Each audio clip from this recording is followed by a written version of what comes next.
안녕하세요. 저는 미용실을 운영하고 있는 30대입니다. 어릴 적에는 빨리 결혼을 해서 안정적인 가정을 이루는 게 꿈이었는데 지금은 저만의 일을 하면서 행복하게 지내는 것이 제일이라는 것을 알게 되었습니다. 저는 고등학교 졸업을 하고 나서 바로 기술을 배웠는데요.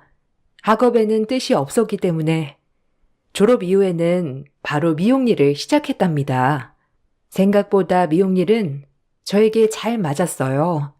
부모님께서도 처음에는 대학에 진학하지 않는 것에 대해서 반대를 하셨지만 점점 제가 미용 일을 좋아하는 걸 보고서는 허락을 해 주셨죠. 그러던 중 남편과 미용실 손님으로 처음 만나게 되었어요. 남편은 이상하게 머리를 하러 자주 오더라고요. 어떤 날은 혼자 오기도 하고 어떤 날은 친구랑 같이 와서 머리를 하고 가기도 했어요. 그러면서 점점 친해지기 시작했답니다. 저와 몇 번 대화를 나누다 보니 남편은 저에게 호감이 생겼다며 적극적으로 호감을 표현했는데요. 저도 그런 남편이 싫지는 않았답니다. 수민 씨, 저는 수민 씨랑 같이 가정을 꾸리고 싶어요. 수민 씨가 아직 젊다는 건 알지만 저는 놓치고 싶지 않습니다. 저와 결혼해 주시겠어요? 동우 씨, 저는 사실 걱정이 되는 게 있어요. 동우 씨는 좋은 학벌에 좋은 직장에 다니고 있지만 저는 고졸이잖아요. 거기다가 동우 씨 가족분들 모두 유명대학교 출신이시고요. 저를 받아들이실 수 있을까 너무 걱정이 되네요. 수민 씨, 아니에요. 저희 집안 그렇게 꽉 막힌 집안 아닙니다. 혹시라도 그런 일 있으면 저는 수민 씨를 선택할 거예요. 저는 한편으론 걱정이 많이 되었어요. 고등학교 졸업을 하고 나서 바로 미용 일을 배웠기 때문에 대학문은 아예 밟아보지도 못했었거든요. 그래서 과연 시댁에서 나를 온전히 받아줄 수 있을까 싶었어요. 특히나 남편뿐만 아니라 시부모님, 형제들 모두 명문대 출신이었기 때문에 더 걱정이 컸던 것이 사실이었어요. 역시나 시댁에서는 저의 결혼을 결사 반대하고 나섰습니다. 특히나 시어머니는 고졸이라는 사실을 알고 나서는 격렬하게 반대를 하셨고 한 차례 쓰러지시기까지 하셨어요. 다른 건 몰라도 대학도 나오지 않은 며느리를 드릴 수 없다는 게 시어머니의 생각이셨죠. 남편은 그런 가족들을 보고 나서 너무나 화가 났다고 했어요. 남편은 학벌이라는 게 좋으면 좋은 거지만 그렇다고 해서 사람의 가치랑 동등하다고 보진 않았거든요. 시댁 식구들의 그런 태도에 남편은 환멸이 나서 결국 연을 끊고 바로 제가 살고 있던 집으로 들어와 살게 되었습니다. 저는 그런 남편이 고맙기도 했지만 미안한 마음이 들었어요. 제가 꿈꾸던 가정은 이런 식으로 만들어지는 것이 아니기도 했고, 나 때문에 평생을 함께한 가족들과의 관계가 깨진다는 것이 너무나 미안했답니다. 그래서 처음에는 남편과 헤어지려고 했었어요. 남편에게도 더 이상은 힘이 들고 안 되겠다며 헤어짐을 고하였지만 남편은 헤어지자고 한 이후로 며칠을 집 앞에서 빌고 또 빌었습니다. 거기다가 저와 헤어질 수 없다며 저희 부모님도 찾아가 빌기도 했었죠. 그런 남편의 태도에 시댁 식구들이 반대한다는 말을 듣고 허락해 줄 수 없다고 말했던 저희 식구들도 결국 남편을 받아주었어요. 오히려 저에게 남편만 보고 살아봐도 괜찮을 것 같다고 말할 정도였답니다. 남편은 헤어짐 이후 밥도 먹지 않고 하루 종일 일만 했고 결국 쓰러지게 되었어요. 그렇게 쓰러진 후에 연락을 받고 달려간 곳에서 저는 시댁 식구들을 볼 수 있었죠. 네가 감히 우리 아들에게 이런 짓을 해? 결혼을 반대한다고 했으면 알아서 잘 마무리해야 하는 거 아니니? 어떻게 이 지경이 될 때까지 그냥 놔둘 생각을 하니? 역시나 내가 예상한 대로 못 배워 먹은 것들은 받아주면 안 되는 거야. 이렇게까지 힘들어할 줄은 몰랐습니다. 헤어지자고 했고 다시는 만나지 않겠다고 얘기했어요. 네가 독하게 행동해서 더 그런 거 아니니? 너 같은 애들이 한둘인 줄 알아? 애를 홀려놓고서는 냉정하게 해서 안달복달하게 만든 거잖아. 어떻게 그런 말씀을 하세요? 그런 거 아니에요, 어머님. 어디서 어머님이라고 해? 니까짓 게 뭐라고 우리 아들을? 시어머님은 저에게 엄청난 폭언을 쏟아부었고 저는 그대로 들을 수밖에 없었어요. 그러다가 남편이 깨어나게 되었고 그제야 시모의 난동은 그치게 되었습니다. 남편은 시댁 식구들에게 저 아니면 안 된다며 허락을 해주지 않을 거면 앞으로 평생 얼굴 볼 일은 없을 거라고 선언을 했어요. 남편의 단호한 태도에 시댁에서는 결국 결혼을 받아들이게 되었습니다. 결혼 후에도 저는 시집살이가 걱정이었지만 생각보다 저와 마주칠 일은 생기지 않았어요. 시댁에서도 저와 마주치는 것을 좋아하지 않았지만 남편도 되도록 시댁 식구들과 마주하지 않도록 해주었기 때문이었죠. 제가 결혼을 할 때까지만 해도 남편의 형과 동생은 아직 결혼을 하지 않은 상태였습니다. 여기에서 둘째가 형보다 먼저 결혼을 하겠다는 것도 마음에 들지 않으셨던 것 같아요. 우여곡절 끝에 저는 결혼을 하게 되었고 그럭저럭 결혼 생활을 이어나가게 되었습니다. 그렇게 1년여의 결혼 생활이 지나고 나서 남편의 동생이 결혼을 한다며 다 같이 식사를 하자고 연락이 왔답니다. 저는 남편과 함께 식사 자리에 참석을 했죠. 저 결혼할 여자 데리고 오려고요. 어머니 아버지 언제 시간 괜찮으세요? 아, 그것보다 어떤 친구니? 학교는 어디 나왔어? 부모님은 뭐 하시는데? 아, 엄마 하나씩만 물어봐. 여자친구 나랑 같은 대학 나왔어. 학부도 다르고 나이도 동갑이라 아마 못 마주쳤던 것 같아. 이번에 학교 모임 갔다가 만나게 되었는데 말이 잘 통하더라고. 부모님은 두 분 다 전문직이시고 장인어른 장모님도 명문대 출신이셔. 어머나, 그러니 말이 참 잘 통하겠구나. 그래, 얼른 한번 보고 싶다. 시간은 너희 편한 대로 아무 때나 괜찮아. 어떤 거 좋아하니? 좋아하는 음식으로 한가득 차려야 되겠다. 예비 며느리 오는데 잘 보여야지. 참나. 엄마, 속 보인다. 예, 무슨 속이 보인다고 그래? 동생이 결혼한다고 하니 나는 마음의 짐이 털어지니까 좋은 거지. 거기다가 명문대 나왔다고 하는데 반겨야지. 우리의 수준이 있는데 그 정도는 맞춰야 되는 거 아니냐?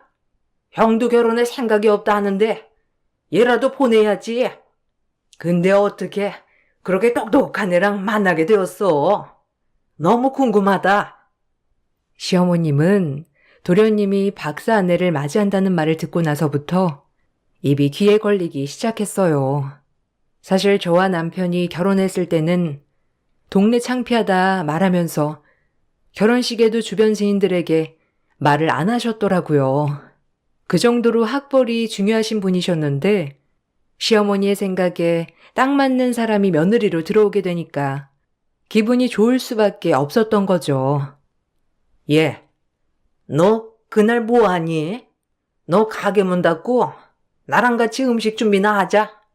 아무래도 이것저것 많이 해야 될 것 같은데 네가 같이 해야 되지 않겠니? 엄마, 그냥 밖에서 먹던가 해. 무슨 번거롭게 집에서 음식을 차려? 거기다가 수미 씨가 왜 그런 걸 해야 되는데? 엄마 예전 일 잊어버린 거 아니야? 옛날 일까지 꺼낼 필요가 뭐 있어?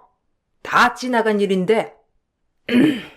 어쨌든 너도 며느리니까 음식은 같이 차릴 수 있는 거 아니냐? 아, 네. 그날은 저도 도와드릴게요. 시모는 예비 동서가 오는 날이 결정되자마자 저에게 초대상 차리는 것을 도와주라며 요구를 했어요.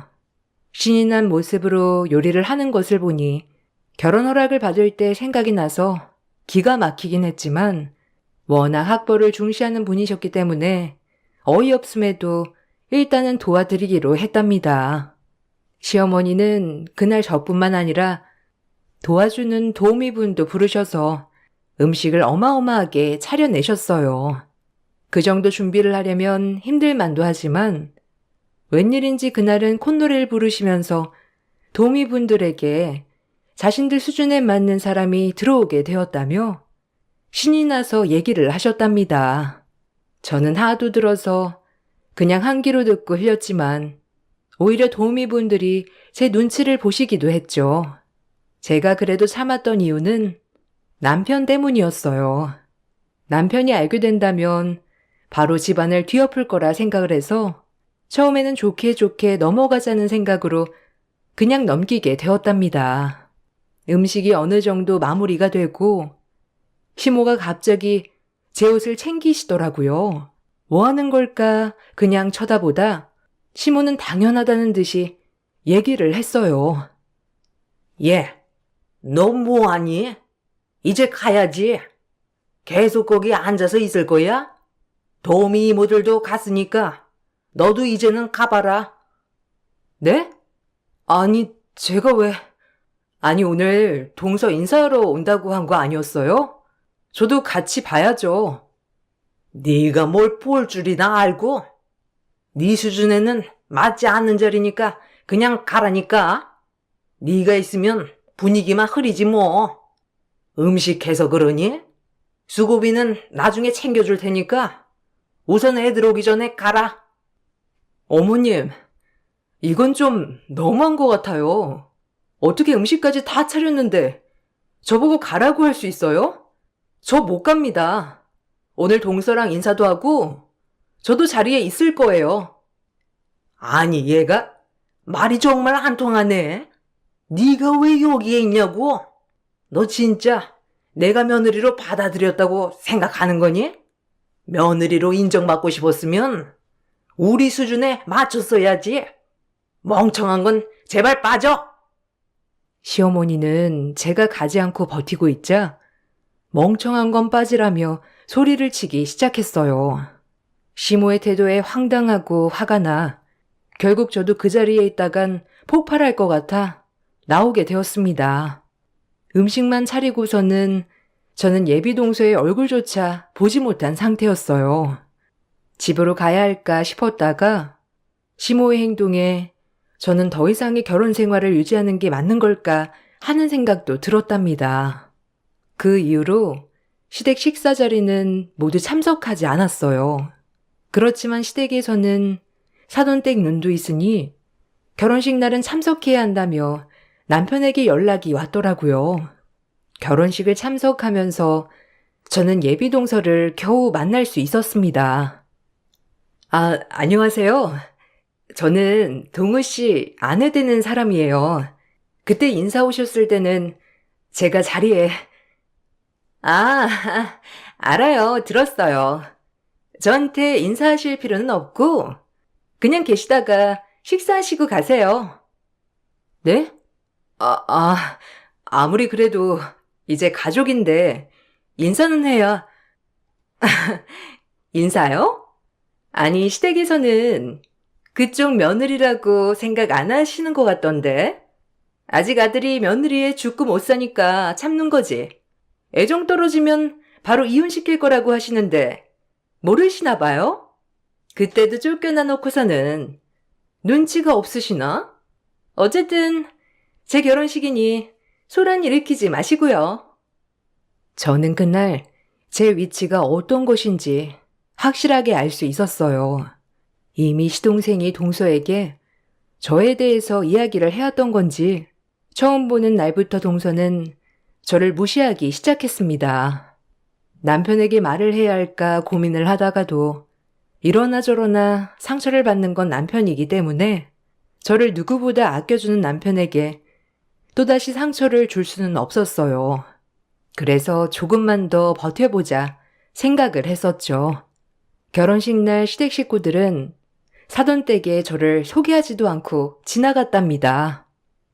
얘 동우야, 사돈댁 인사하러 가자. 그때 너 상견례 때 못 왔잖니? 그래도 한 번은 인사해야지. 아, 그래요, 엄마. 여보, 가자. 아니. 얘는 아까 인사했으니까 너만 가면 돼. 언제요? 계속 같이 있었는데? 그냥 또 같이 가면 되지. 무슨 나만 가요? 아우, 정신없으니까 그냥 너만 훅 갔다 오자고. 예, 너 잠깐 기다릴 수 있지? 금방 인사만 하고 보내마.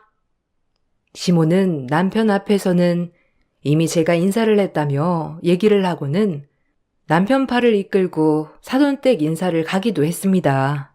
그 모습을 보면서 저는 분노를 참을 수 없었지만 언젠가는 이 상황을 대갚음해 줄 수 있는 날이 있을지도 모른다는 생각을 하고 꾹 참았죠. 결혼식이 끝나고 신혼여행을 다녀온 동서부부가 인사를 한다고 해서 저와 남편은 그 자리에 참석을 하게 된 날에도 시댁 식구들의 행동은 멈출 줄 몰랐습니다. 예, 넌 가서 덜어먹을 접시 좀 가지고 와라. 엄마, 왜 자꾸 내 와이프만 시켜? 여기 얼마나 와봤다고. 사람이 이렇게나 많은데 내가 가지고 올게. 넌 그냥 앉아 있어. 새 식구 왔는데 자꾸 엄마 채면 깎아먹을 거야? 그래요, 아주버님. 큰 아주버님은 자주 봬도 작은 아주버님은 뵙기 힘들잖아요. 뭐하니? 가서 접시도 가지고 오고 후식으로 먹을 것 좀 챙겨봐라. 아니 얘는 왜 이렇게 굶주나 몰라? 어머, 어머님, 답답하셨겠다. 역시 뭘 할 줄 알아야 빠릿빠릿 움직이실 텐데. 형님도 참. 아유, 그러게나 말이다. 내가 새 식구 들어와서 이런 말 하는 게 아니라 딱 우리 집안에 맞는 사람이 들어와가지고 얼마나 기쁜지 몰라. 아휴, 어머님. 형님 서운하시겠어요. 시댁 식구들은 제가 있든 없든 아랑곳하지 않고 무시하기 바빴고 그 안에서 화를 내는 건 남편밖에 없었습니다. 그나마 새 식구가 들어와 첫 식사를 하는 날이었기 때문에 남편은 꾹 참고 식사 시간이 끝나기만을 기다리는 듯 했어요. 저 역시 이번 식사가 시댁과의 마지막 식사가 될 것이라 생각을 하고 있었죠. 나중에 부엌 정리를 하고 있는 저에게로 동서가 다가왔습니다. 형님, 미용실 하신다고 하셨죠? 거기서 일하면 얼마나 벌어요? 요즘은 다 뷰티 쪽 대학도 나오지 않나? 좀 경쟁력이 떨어지지 않아요? 아니에요. 여긴 거의 기술이 중요해서 대학 나오면 좋겠지만 뭐 저는 벌이도 괜찮고 나쁘지 않아요. 에이, 그래도 제가 다니는 숍은 다들 해외 유학도 다녀오고 매일 강의도 듣고 바쁘던데 그런 거 안 하면 좀 그렇지 않나? 지금 나한테 뭐라고 하는 거예요? 그동안 참았던 것이 폭발하려던 순간 갑자기 시어머니가 주방으로 들어오셨고 동서는 갑자기 울기 시작했습니다. 무슨 말을 했던 것도 아닌데 동서는 폭풍 오열을 해버리고 말았고 저는 황당해 아무 말도 하지 못했죠. 너 결국 이 사다를 내는구나. 서울한 피우지 말고 얌전하게 있어야지. 아주 못 배워먹은 티를 내야 속이 시원하니? 어떻게 새로 들어온 식구한테 이런 식으로 대하는 거야? 네가 제정신이야? 어머니, 아니에요. 그냥 저는 미용실 얘기만 한 건데. 형수님, 진짜 너무하시네요. 이 사람 마음도 약한데 무슨 말을 했길래 이렇게 오열합니까? 형은 이걸 보고도 형수님 편을 드는 거야? 아니, 난 아무 말도 안 했는데?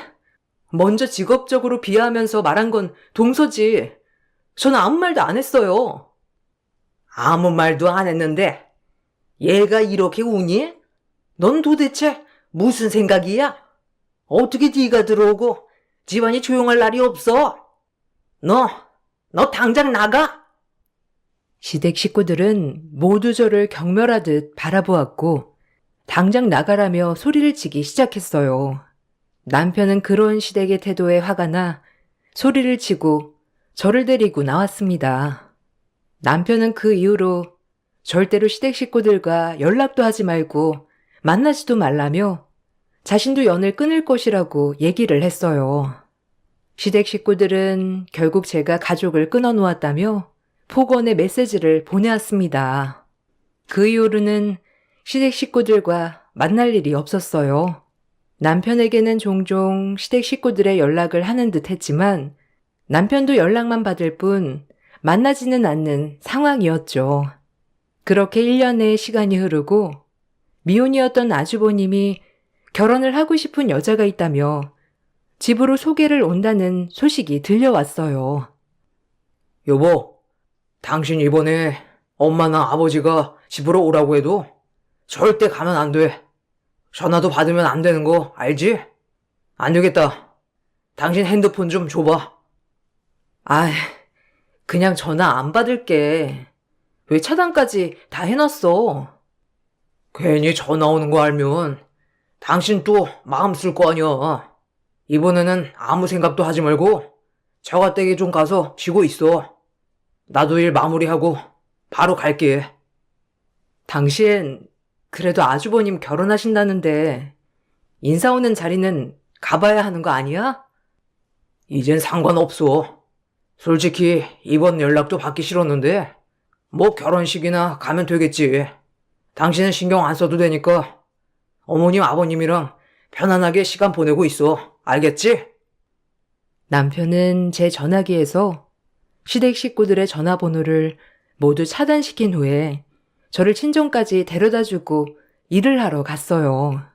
며칠 후 아주버님과 결혼을 할 여자분이 오는 날은 눈이 펑펑 내리는 날이었습니다. 집에서 가족들과 도란도란 이야기를 나누면서 지내고 있는데 누군가가 초인종을 계속해 누르기 시작했어요. 문을 열고 보니 처음 보는 여성분과 시댁 식구들이 잔뜩 몰려온 것이었어요. 영문을 모른 채 서 있으니 여성분께서 제 앞으로 큰절을 했습니다.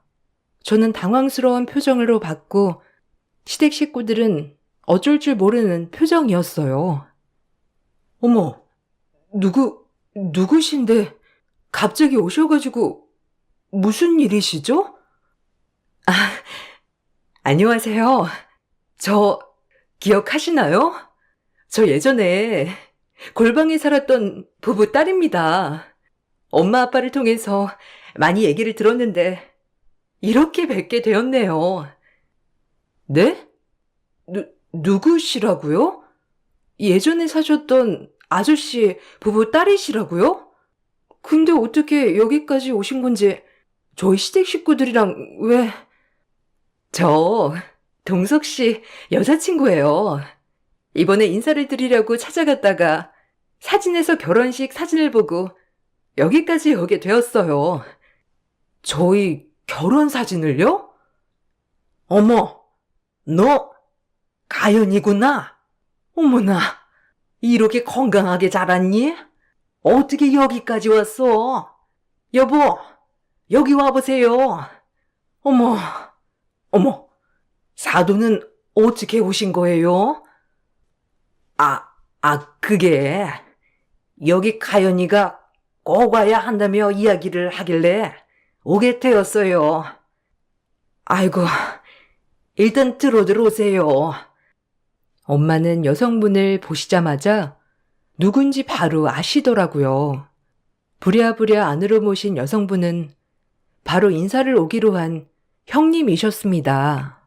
시댁에 인사를 가고 나서 아주버님이 가족 사진을 보여줬는데 거기서 저희 결혼식 사진을 보게 된 것이었어요. 그러다가 저희 친정 부모님 사진을 보고 놀라 물어보니 자신의 생명의 은인이었던 가족이라는 것을 알게 된 것이었어요. 다 같이 거실에 모이게 된 후 형님은 저희 엄마 아빠께도 감사의 인사를 했어요. 아, 정말 감사합니다.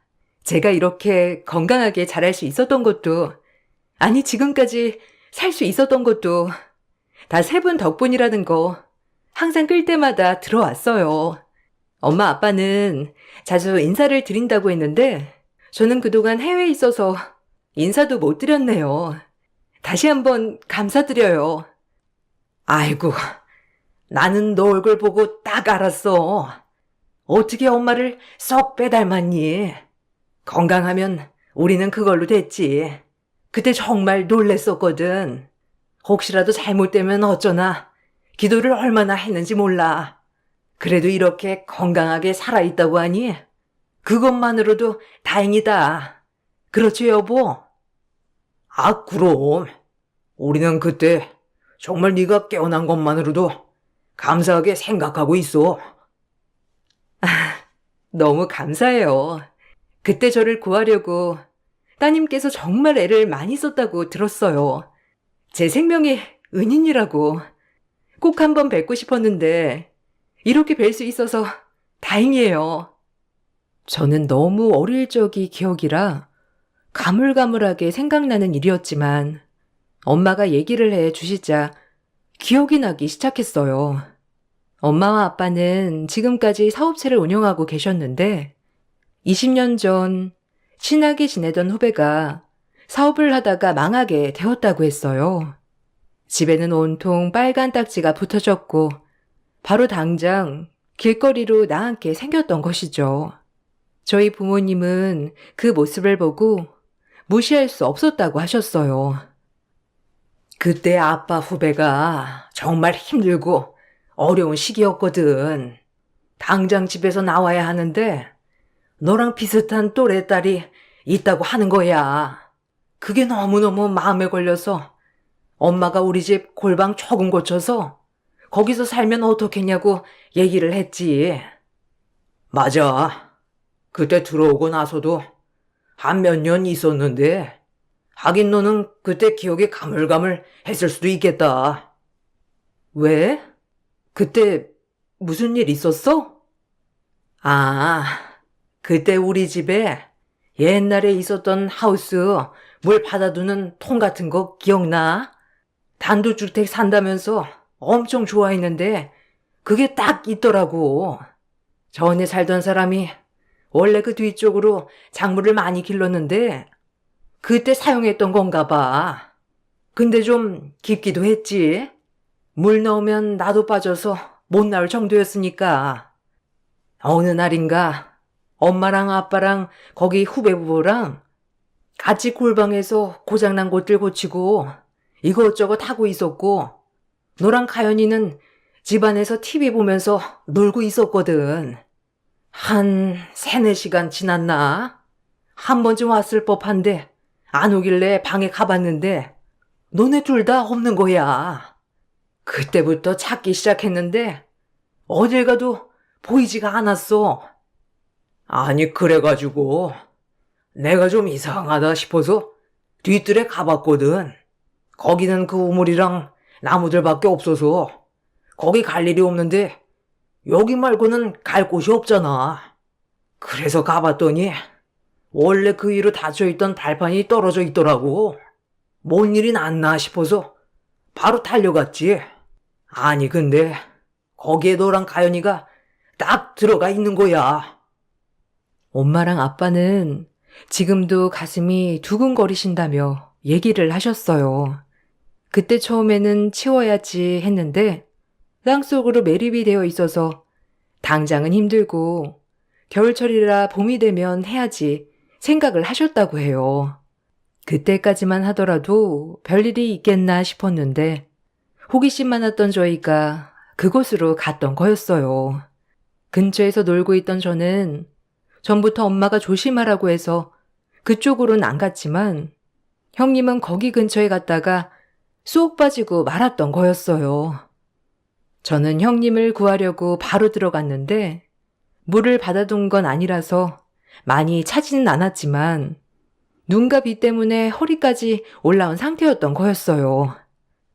아유, 딱 보니까 네가 가연이를 업고 있더라고. 얼마나 시간이 지난 건진 모르겠는데 잠바는 다 가연이 덮어주고 애를 업고서 울고 있는데 그때만 생각하면 진짜 조금만 있었으면 큰일 났겠다 싶었어. 그때 꺼냈는데 가연이가 정신을 잃어서 얼마나 걱정을 했는지. 맞아요. 그때 저는 떨어지면서 기절을 했다고 하셨어요. 그냥 누운 채로 있었으면 물을 먹고 이 세상 사람이 아닐 수도 있었다고. 근데 따님분이 저를 들쳐업고 있어서 물도 안 먹고 살 수 있었던 거라며 엄마랑 아빠가 계속 얘기하셨거든요.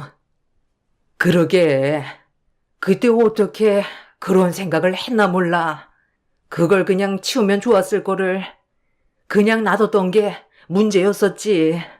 아무튼 이렇게 건강하다니 다행이다. 가연이 너네 엄마 아빠랑은 자주 보고 있어. 건강하다고는 들었는데 이렇게 실제로 보니 너무 기쁘네.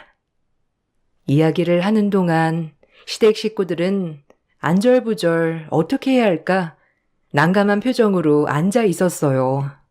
어떻게 여기까지 같이 오게 되었을까 너무 궁금해 물어보게 되었답니다. 근데 형님은 어떻게 저희 시댁 식구들이랑 여기까지 오게 되신 거예요? 아, 내가 그 사진 보자마자 가야 된다고 바로 나왔거든요. 동석 씨가 저 뒤따라 나오니까 다들 같이 오신 것 같아요. 누나서 혼자서는 위험하다면서 같이 오게 되었네요. 죄송해요. 깜짝 놀라셨죠? 저는 너무 반가운 마음에. 근데 수민 씨는 왜 시댁에 안 계셨던 거예요? 아, 여기 친정에 오느라 못 오신 거구나. 아, 그게 아니라요. 맞아. 요즘 몸이 좀 안 좋은 것 같아서 진정해서 좀 쉬라고 얘기했어. 아이고 사돈, 우리 수민이 잘 지내고 있죠? 시모는 제가 혹시라도 사실을 얘기할까 싶어서 능글맞은 표정으로 웃으며 얘기를 했습니다. 시댁 식구들 모두 아무런 말도 못 하더라고요. 특히나 시모는 형님이 아주버님과 결혼을 하지 않을까 전전긍긍하는 모습이었답니다. 반가운 회포를 마치고 나서 며칠 후 저는 시모에게 만나자는 연락을 받게 되었어요. 웬일로 저에게 먼저 만나자고 하셨어요? 아니, 그게 아니라, 그래. 내가 잘못했다. 너한테 잘못 대한 거 모두 사과하마. 사실 내가 학벌에 좀 예민하다 보니까 그냥 생각 없이 내뱉은 말들이야. 그러니까 나를 용서해다오. 갑자기요? 갑자기 왜 그렇게 사과하세요? 아, 제가 형님한테 쓸데없이 다 얘기할까봐 겁나서 그러시는 거예요? 아니, 그렇다기보다는 어쨌든 사과 받아줄 거지? 너희 아주버님 이번에 결혼 안 하면 기회가 없을 것 같아서 그래. 나이도 있고 그 정도 여자 만나기도 쉽지 않을 것 같고 그래도 아주버님 결혼은 시켜야 하지 않겠니?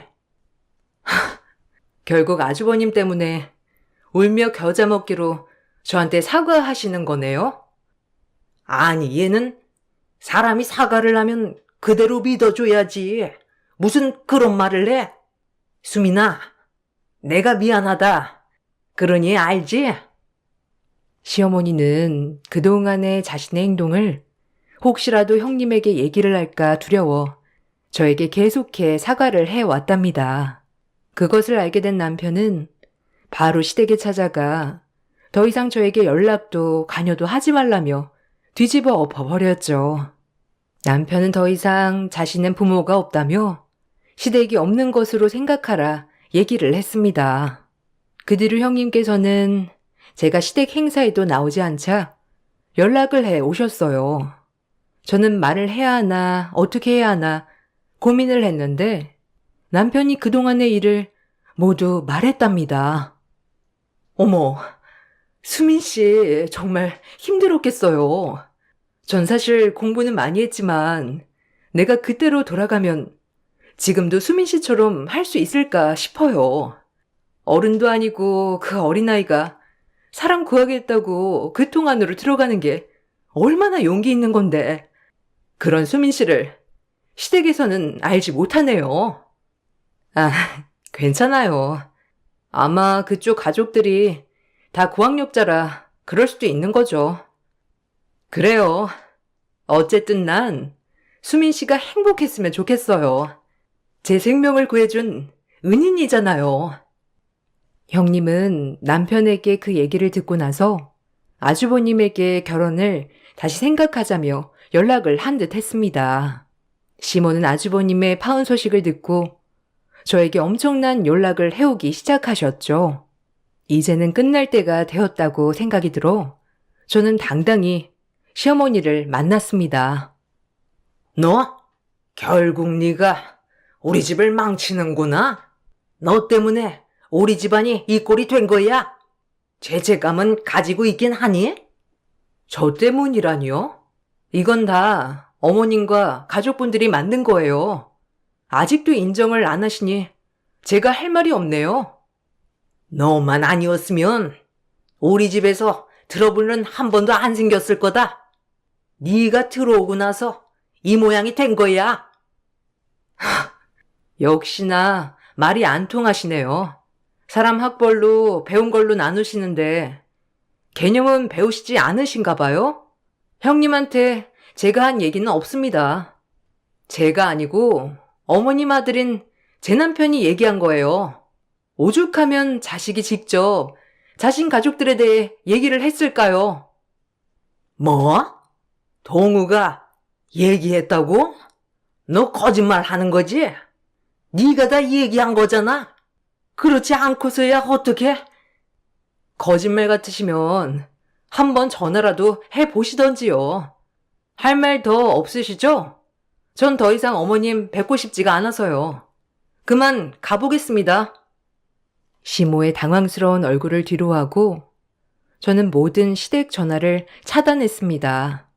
남편은 자신의 행동을 후회하진 않다고 했어요. 결국에는 이 모든 게 자신들의 가족들이 벌인 일이기 때문이었죠. 남편에게 가족을 등지게 하는 것 같아 미안한 마음이 들었지만 남편은 오히려 지금의 상황으로 시댁 식구들이 깨달은 게 있었으면 좋겠다고 하더라고요. 형님이 될 뻔했던 가연 씨와는 자주 연락을 하며 지내고 있답니다. 어릴 적 기억이 잘 나지는 않지만 누군가에게 내가 도움이 될 수 있는 귀중한 사람이었다는 게 그동안 낮아졌던 제 자존감을 높이게 되었네요. 지금까지 저의 긴 이야기를 들어주셔서 감사합니다. 여러분도 자신의 가치를 소중하게 생각하는 사람들과 함께하길 바랄게요. 안녕하세요. 저는 울산에 살고 있는 40대 중반 여자입니다. 제가 여기에 사연을 신청하게 될 거라곤 생각 못 했는데 시댁에서 있었던 일들이 너무 어이가 없어서 글을 쓰게 되었네요. 정말 그동안 몸 부서져라 시모 밑에서 15년 동안 죽어라 일만 해왔습니다. 남편과 결혼을 하고 먹고 살아야 하니 당연한 거였는데 항상 저에게 밥 먹듯이 했던 말들은 전부 다 거짓이었다는 걸 이번 일을 통해서 알 수 있었습니다. 어느 날 시모가 가족 모두를 한자리에 모으셨고 중대 발표를 하셨어요. 저는 시모의 입에서 나온 말을 듣는 순간 엄청난 충격을 받고 말았습니다. 남편도 입을 다물지 못했죠. 그동안 너희들이 회사를 위해 얼마나 많은 노력을 했는지 충분히 잘 알고 있다. 솔직히 나는 집안의 기둥이 사고로 세상을 떠나게 되면서 힘들게 일궈온 회사도 무너지는 줄로만 알았어. 하지만 정말 서로가 위기를 이겨내고 지금의 자리까지 오게 만들었던 부분에 대해 너무 고맙게 생각하고 있다. 나도 이제 어느 정도 안심이 되고 몸도 많이 약해져서 대표 자리에서 물러날까 생각 중인데 오랜 시간 동안 너희들이 일하는 모습을 봐온 결과 내 자리를 물려받을 적임자를 결정하게 되었고 장기적으로 봤을 때 회사를 이끌어갈 경영자는 막내 아들과 며느리가 적합하다고 결정을 내리게 되었단다. 당연히 큰아들과 큰며느리는 이 부분에 대해 불만을 가질 수도 있을 텐데 한 가지만 본 것도 아닌 여러 가지 자질들을 확인하고 판단한 거기 때문에 불만은 제기하지 말고 받아들여줬으면 좋겠구나. 뭐라고요? 지금 이 회사를 동생한테 맡기겠다는 거예요? 어머니, 이게 지금 말이 된다고 생각하세요? 그동안 저랑 이 사람이 얼마나 오랜 시간 동안 몸담고 살았는지 아시면서 그런 말이 나와요? 너희들은 전문적인 지식이 많은 건 아니잖아. 그저 몸으로 때우는 일들만 주로 해왔고 네 동생이랑 막내 며느리는 대학도 나와서 금방 치고 올라올 수 있는 자질을 보고 판단한 거라고. 아무리 막내가 회사에 뛰어든 지 5년밖에 안 됐어도 앞으로 장기적으로 봤을 때 너희들보다 더 현명한 판단과 함께 이 회사를 더욱더 크게 만들 수 있는 잠재력이 충분하다는 걸 보고 결정했는데 엄마 마음 이해해주지 못하는 거야? 너희들보다 펜을 더 굴려봤으니 두말할 것도 없잖아. 그래서 지금 서방님한테 경영권을 물려주시겠다는 거예요? 그럼 그동안 저희한테 뭐하러 그런 얘기를 하셨어요? 이 회사는 저희 거라고 장남이 물려받아야 된다면서 무조건 대표 자리를 남편에게 넘겨준다고 하셨잖아요. 그런 말들 전부 다 거짓이었던 거예요? 그저 일만 시키려고 생각하신 거냐고요. 그리고 어떻게 이런 중요한 결정을 어머님 혼자 판단하실 수가 있으세요? 이 회사를 이끌어가는 건 정말 중요한 문제라고요. 이 사람이 고등학교 졸업하자마자 아버님과 함께 뛰어든 사업인데 당연히 회사에 경험이 많은 이이가 대표 자리에 앉아야 하는 게 맞는 거죠. 어떻게 5년밖에 안 된 서방님이 대표 자리에 앉을 수가 있는 건지 저는 전혀 이해가 되지 않아요. 사무실에서 펜만 굴리는 거와 현장을 직접 뛰면서 안팎으로 쉬지 않고 두 발로 뛰어다닌 저희 남편과는 비교 자체가 되지 않는다고요. 저는 무조건 반대합니다. 형님, 너무 극대노하시는 거 아니에요? 이 사람이 회사가 어떻게 돌아가는지 모르는 것도 아닌데 왜 경영권을 받으면 안 된다는 거죠? 저도 어머님 말씀처럼 충분한 자질이 있다고 판단되는데요. 아직 이 사람에 대해 제대로 아는 것도 없으시잖아요. 그리고 대표 자리에 앉으려 해도 유식한 사람이 앉아야 무게감도 있고 회사에 대해 이미지도 좋게 평가를 받을 수 있는 거죠. 아주버님은 어차피 고졸이잖아요. 대졸과 고졸은 하늘과 땅 차이고 바라보는 시선 자체도 다른데 저희 회사 대표가 고졸이라는 걸 알면 직원들도 그렇고 우리와 거래하고 있는 거래처들은 물론 앞으로 추가적인 계약을 하게 될 고객들까지 전부 안 좋게 볼 거라고요. 왜 하나만 알고 둘은 모르는 거죠? 이러니 몸으로 때우는 일만 하는 거예요. 그래, 나도 막내 며느리가 하는 말에 찬성하는 입장이다. 회사의 이미지가 얼마나 중요한지 우리가 모르는 거 아니잖아. 너희들은 어차피 현장직에 어울리지. 사무실에 앉아서 펜 굴리는 건 적성에 맞지 않잖아. 그러니 대표직은 막내 아들이 물려받는 걸로 하도록 하자. 벌써 임원진들과도 충분히 상의했고 반대하는 직원들 하나도 없으니까 조만간 대표 취임식이 있을 예정이니 그 전에 바쁜 일들은 전부 다 처리하고 이미 결정된 거 너희들도 좋게 받아들이거라. 아무것도 편하된 거 없다. 우리는 이 회사를 위해 열심히 앞만 보며 달려가면 되는 거야. 내 말 무슨 뜻인지 알지? 남편은 화가 머리끝까지 올라와선 흥분을 가라앉히지 못하고 있었어요. 그만큼 기대했던 한마디인데 남편이 아닌 시동생을 대표 자리에 앉히겠다는 말을 들었을 때 엄청난 충격을 받게 되었죠. 남편과 저는 정말 당연하게 생각했던 문제가 왜 이렇게 되어버렸는지 이해를 할 수가 없었고 시동생도 대표 자리에 앉길 원하고 있었네요.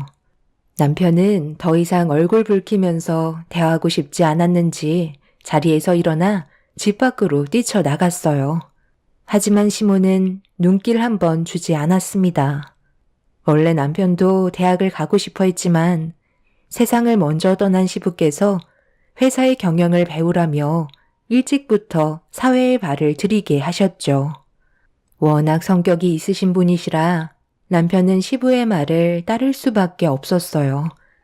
그렇게 시부와 함께 몸바쳐 키워왔던 자식 같은 회사를 동선애에게 물려준다는 건 정말 말도 안 되는 일이었습니다. 집으로 돌아온 남편은 분을 가라앉히지 못하고 있었어요. 그만큼 기대했던 한마디인데 시모는 왜 그런 결정을 내리셨는지 알 수가 없었죠. 그날 이후 남편은 의욕을 상실해선 일을 제대로 하지 못하고 있었어요. 정신적인 충격이 상당했던 것 같아 보였습니다. 그런데 남편의 모습을 지켜보고 있던 시댁 식구들이 남편의 태도에 불만을 가지고 있었는지 화를 내기 시작했어요. 너는 집안의 장남이라는 놈이 속이 그렇게 좁아 터져서 이 회사를 이끌어갈 수 있겠어? 엄마가 동생에게 대표직을 물려줬다 해도 엄연히 너는 이 회사에 소속이 되어 있는 사람인데 일을 하겠다는 거야, 말겠다는 거야? 솔직히 이번 일을 통해서 형한테 실망 많이 했어. 내 밑에서 일하는 게 그렇게 싫었어? 어떻게 회사에서 대놓고 티를 팍팍 낼 수 있는 거야? 정말 너무하네. 나는 그래도 최선을 다해서 아버지가 남기고 가신 회사를 어떻게 해서든 키우려 하는데 형이 대표직을 받지 못했다고 다른 사람들에게까지 피해가 갈 정도로 행동하는 건 문제가 있다고 생각해. 저번에도 분명 말씀드렸는데 언제까지 그러실 거예요? 이제 어느 정도 적응하실 때도 됐잖아요. 회사가 장난도 아니고 모두의 생계가 달린 문제인데 영업도 안 나가시고 현장에서 일하실 의욕도 전혀 없어 보이는데 저희가 왜 높은 월급을 드려야 하는지 모르겠네요. 어머님, 솔직히 아주버님이랑 형님이 받으시는 월급 너무 많아요. 제가 봤을 때 그 정도로 많이 받으실 필요는 없어 보이는데 이번 일도 있으니 삭감 처리도 나쁘지 않을 것 같은데요. 동서는 좀 조용히 하고 있으면 안 될까? 지금 어떤 상태인지 분위기 파악을 못하고 있는 거야? 분위기 파악은 형님이 못하고 계신 것 같은데요. 이가 이제 회사 대표인 거 모르세요? 대표 말을 따라야 하는 거지. 직원이 일하기 싫어하는 티 팍팍 내고 있는데 누가 그걸 보고 좋아하겠어요? 일하는 모습이 너무 형편없으니 무조건 삭감 처리하도록 하겠습니다. 당신도 이제 대표잖아. 모든 건 확실하게 말을 해야 된다고. 공과 사는 구분해야 될 거 아니야? 일하기 싫으면 때려치워라. 그나들 너한테 너무 큰 실망을 했다. 동생한테 물려준 게 서운했어도 너희 아빠가 힘들게 이끌어온 회사인데 이런 식으로 행동을 해? 일하기 싫으면 당장 때려치우고 2번 다시 나오지 말던지. 너 알아서 해라. 어머니, 정말 너무하시네요. 제가 그동안 어떻게 살아왔는지 뻔히 알면서 이런 식으로 저를 대하실 수 있어요? 이제 회사도 자리가 잡혔으니 저는 필요 없다는 건가요? 동생이 회사를 운영한다고 해서 모든 걸 다 알고 있는 건 아니잖아요. 사무실에만 박혀 있어서 펜만 굴리는 게 대표는 아니라고요. 그리고 고등학교 졸업한 게 어때서요? 지금까지 회사 운영하는데 한 번도 문제가 된 적은 없었어요. 겉모습만 중요한 회사는 결국 무너지게 되어 있다고요. 내실부터 탄탄해야 회사가 오래 간다는 거 모르세요? 솔직히 제가 지금 보이는 태도가 당연한 거 아닌가요? 이 사람도 제 옆에서 15년을 넘게 회사에 몸바쳐 살아왔었다고요. 그런데 재수 씨는 회사에 와서 한 게 뭐가 있어요? 고작 직원들과 농담 따먹기 하고 커피 몇 잔 날라주는 것 말고는 사무실에서 손톱만 깎고 있잖아요. 뭘 얻어 드셨는지 모르겠지만 이렇게 하는 건 정말 이 회사가 무너지게 하는 지름길이라고요. 누구보다 진심인 제가 대표 자리에 앉는 게 회사를 살리는 방법이에요. 그건 너 생각이잖아. 나는 그동안 너희가 일할 때 놀고 먹었니? 나도 회사 밥 지금까지 똑같이 먹었고, 누구보다 돌아가는 상황 잘 알고 있다. 나는 막내가 운영하는 방식이 마음에 들고, 전문적인 지식도 훨씬 많아서 결정을 내린 거야. 대표가 현장에 나가면 뭐해? 어차피 직원들이 전부 다 알아서 처리할 문제인데, 여기 직원들도 최소 10년 동안 함께 일해온 사람들인데 그런 거 하나 모르려고? 대표는 두 발로 뛰는 게 아닌 뒤에서 직원들이 성장할 수 있게 도와주는 게 대표의 역할인 거야. 일하기 싫으면 당장 때려치우거라. 일할 사람들이 한두 명도 아니고 너희들 없어도 이 회사 잘만 굴러가니까 우리가 외원하면서 붙잡을 생각도 없다. 꼴에 자존심은 있어가지고 동생이 대표 자리에 앉는 게 그렇게 배 아프니? 대표가 직접 현장에 뛰어들어야 직원들이 믿고 따라오는 거예요. 아무것도 모르는 상황에서 손가락으로 지시만 하면 분명 엄청난 리스크가 뒤따른다고요. 최소한의 피해를 막기 위해서는 누구보다 많은 걸 알아야 한다고요. 그렇게 잘 알고 계신 분이 대표 자리에 앉지 못하신 건 다 이유가 있지 않을까요? 열정만 가지고는 얻을 수 없는 것도 있는 거예요. 어머님이 항상 말씀하셨잖아요. 무식하게 몸으로 때우는 건 먼 미래를 봤을 때 비전이 없다고요. 회사의 경영은 타고나야지만 가능한 거라고요. 어머님은 이 사람의 재능을 본 거고 아주버님은 한계를 본 거죠. 동서의 말을 듣는 순간 저도 더 이상은 참을 수가 없어서 목소리를 높였고 회사 내부에 분열이 일어나기 시작했습니다. 결국 남편은 가족에게 받은 상처와 실망들 때문에 회사를 나오게 되었고 가족 누구도 남편을 붙잡지 않았어요. 저도 정말 서운했던 게 처음 남편과 결혼을 했을 때 가족 모두가 있는 자리에서 시모가 남편에게 했던 말이 있었어요. 시부의 뒤를 이을 사람이고 가족을 먹여 살려야 되는 막중한 책임이 있어서 제가 내조를 잘해줘야 한다고 했었죠. 그래서 저는 남편 옆에서 똑같이 일을 배웠고 눈이 오나 비가 오나 몸살이 나서 병원에 실려가도 항상 남편 옆에 붙어 있으려고 정말 많이 노력을 기울였습니다. 시부도 남편이 있어서 안심이 된다며 걱정을 덜으실 정도였죠. 하지만 시동생은 정반대였었어요. 노는 거 좋아하고 술과는 떨어질 수 없는 사이였습니다. 여자도 정말 많이 바뀌었고 항상 시동생만 보면 인상이 찌푸려질 정도로 막장 인생을 살고 있었죠. 그런데 동서를 만나면서 변화된 모습을 보여주더니 어느 날 갑자기 회사의 경영에 관심을 가지기 시작했고 조금씩 일을 배워가면서 자리를 잡아갔어요. 남편도 그렇고 저 또한 배우자를 잘 만나서 철이 들었다고 생각을 했었지 대표 자리에 앉으려고 밑밥을 깔고 있었다는 건 조금도 생각해 본 적이 없었습니다. 그만큼 저희 부부가 왔을 때 시동생은 대표 자리에 앉기에는 많이 부족한 상태였어요. 그런데 이런 충격적인 결과를 가져오게 되면서 남편은 아예 의욕 자체를 상실하게 된 거였죠. 그동안 쌓아왔던 것들이 시모의 한마디로 한순간에 무너지게 되어버렸으니까요. 거기에 더해 대놓고 무시하는 시모의 행동은 저희를 회사에서 이탈하게까지 만들어 버렸습니다. 그날 이후 남편은 회사에 발도 들이지 않았고 핸드폰의 전원도 꺼버린 상태였어요. 저도 남편 옆에 있는 동안 전화를 받고 싶지 않아 똑같이 핸드폰을 꺼버렸네요. 저희 부부는 그동안 제대로 된 개인 시간을 보낸 적이 손에 꼽을 만큼 없었기 때문에 이번 기회에 머리도 좀 식힐 겸 여행을 떠나려고 준비를 하고 있었습니다. 그런데 며칠이 지나고 시모가 저희 집에 찾아왔어요.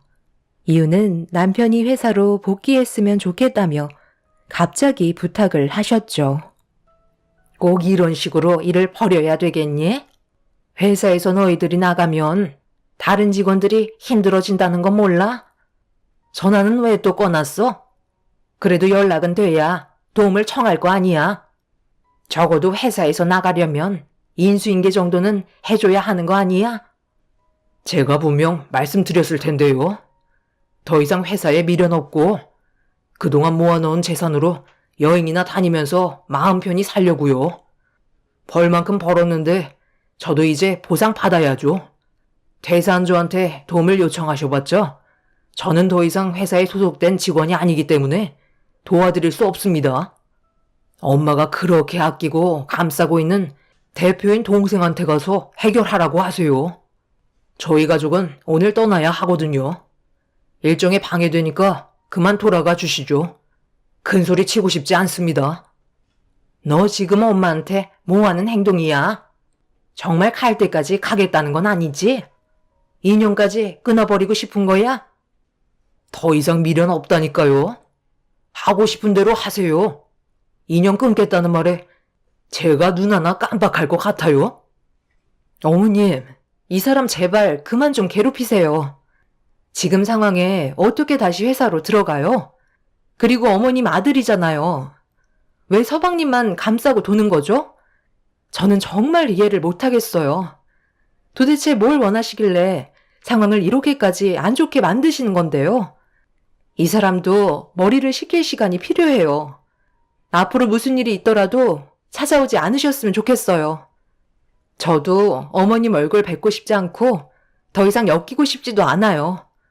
어차피 다시 회사에 들어가 봤자 저희가 할 수 있는 건 서방님이 사고 친 거 뒤나 닦아주는 신세겠죠. 제 말 틀린 거 아니잖아요? 지금 뭔가 문제가 생겨서 찾아오신 거 아닌가요? 그래, 며느리 네 말이 맞다. 큰 문제는 아니고 회사에 작은 문제가 하나 생겼는데 그걸 좀 처리해줬으면 좋겠구나.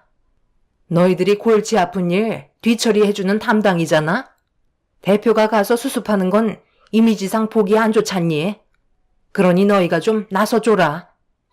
그렇게는 못할 것 같아요. 회사에 나올 때 저희는 조금도 관여하지 않기로 했어요. 진짜 회사를 원하신다면 모든 걸 다시 제자리로 돌려놓으시면 되겠네요. 그게 아니라면 어머님이 얻으실 수 있는 건 더 이상 아무것도 없으실 거예요. 시모는 제 말이 끝나자마자 버르장머리가 없다며 머리채를 잡았어요. 남편이 급하게 시모와 저를 분리시켜줬지만 제 머리채를 잡는 순간 저도 이성을 잃어버렸기 때문에 그동안 쌓여있던 불만들을 폭풍이 휘몰아칠 듯 퍼붓기 시작했습니다. 시모는 제가 난리를 치자 당황하셨는지 꼬리를 내리시곤 나중에 다시 찾아오겠다며 급하게 자리를 피하셨어요. 시모가 다녀간 이후 저희 가족이 준비한 여행에도 차질이 생겼고 이미 기분이 상해버린 터라 일정을 취소하고 말았습니다. 정말 오래간만에 애들과 함께 바람 좀 쐬려고 했던 건데 시모의 생각 없는 행동들이 제 흥분을 가라앉히지 못하게 만들었어요. 그래서 남편에게는 잠깐 바람 좀 쐬고 오겠다며 혼자서 밖으로 나와 차를 타고 회사를 향해 달려갔죠. 저희 부부가 그동안 노력했던 온갖 희생들에 대한 배신이라 더는 참고 넘어갈 수가 없었네요. 그렇게 회사에 도착한 뒤에 시댁 식구들이 있을 사무실에 발을 들였는데 대표실에서 동선혜와 시모가 서로 심각한 대화를 주고받고 있었습니다. 걱정하지 마라. 여태까지 숨겨왔는데 아무것도 모르고 있잖아? 이번 기회에 제대로 자리 잡으면 되는 거니까 엄마 말만 믿고 따라오면 아무 일 없을 거다. 아까 내가 너희 형 집에 다녀왔는데 이미 모든 걸 포기한 것 같더라. 더는 이 회사에 미련이 없어 보였다니까. 내가 두 눈으로 똑똑히 확인했으니 그만 불안해하고 앞으로 네가 대표로서 회사를 잘 이끌어가도록 노력하면 되는 거야. 직원들 대부분 근속 연수가 10년이 넘어가는데 걱정할 필요 전혀 없어. 엄마 말대로 제가 대표가 돼서 좋긴 한데 우리가 정말 잘할 수 있을까? 솔직히 대표 자리는 형이 어울리는데. 너는 누구 아들이야? 내 아들이야. 그네는 내 아들이 아니잖아. 그럼 엄마는 누구한테 대표 자리를 앉혀주고 싶겠어? 당연히 너한테 이 자리를 물려주고 싶은 거야. 내가 이 날만 얼마나 기다렸는데 밑바닥 작업 튼튼하게 다져놨으니까 무너질 일은 절대 없을 거다. 어차피 시간이 지나면 너도 자연스럽게 알아가는 것들이고 모르는 건 다른 직원들한테 배우면 되는 거야. 그런 건 전혀 부끄러운 게 아니란다. 어차피 직원들도 가정이 있고 당장 먹고 살아야 하는데 네가 대표 자리에 앉았다고 해서 달라지는 것 조금도 없으니까 안심하고 천천히 하나씩 배워나가자. 그 정도는 노력할 수 있는 거잖아. 형님이랑 아주버님이 이 사실을 알면 아주 까무러치겠어요. 어머님은 그동안 이런 사실을 어떻게 숨기고 있었어요? 몇 년도 아니고 오랜 기간 동안 진실을 숨긴다는 건 정말 힘든 일이었을 텐데 정말 대단하세요. 저도 옆에서 도울 수 있는 건 뭐든 할 테니까 걱정하지 마시고 어머님은 이제 집에서 두 발 뻗고 푹 쉬세요. 저희가 그래도 회사 밥 먹은 지 5년이나 됐잖아요. 그래, 너만 믿고 있으마. 똑 부러지는 막내 며느리 때문에 내가 그래도 조금은 마음이 놓인다. 나도 이제 남은 인생 마음 편히 살아도 되지? 그동안 누리지 못했던 것들 좀 하면서 살아가야 하지 않겠어? 이제야 속이 후련하네. 지금 뭐라고 하셨어요? 저희 남편이랑 서방님이 배다른 자식이라는 말이에요? 제가 분명 똑똑히 들었는데요. 이 사실을 그이는 모른다는 거네요? 어떻게 이런 중요한 사실을 여태까지 숨기고 있었던 거죠? 그럼 세상 떠나신 아버님도 이 사실을 모르시고 눈을 감으신 건가요? 이제 하나둘 이해가 되기 시작하네요. 왜 그렇게까지 무리하게 대표 자리에 앉히려고 하셨는지 확실하게 알 수 있을 것 같아요. 저는 오늘 두기로 듣게 된 진실을 저희 남편에게 전부 다 발설하고 모든 걸 바로 잡겠습니다. 어머님이 몇 시간 전에 저희 집에 찾아오셔서 난리를 쳤던 것도 저희가 현재 어떤 상태인지 확인해 보려고 찾아오신 거였어요. 이 사실을 다른 직원들도 알고 있는 건가요?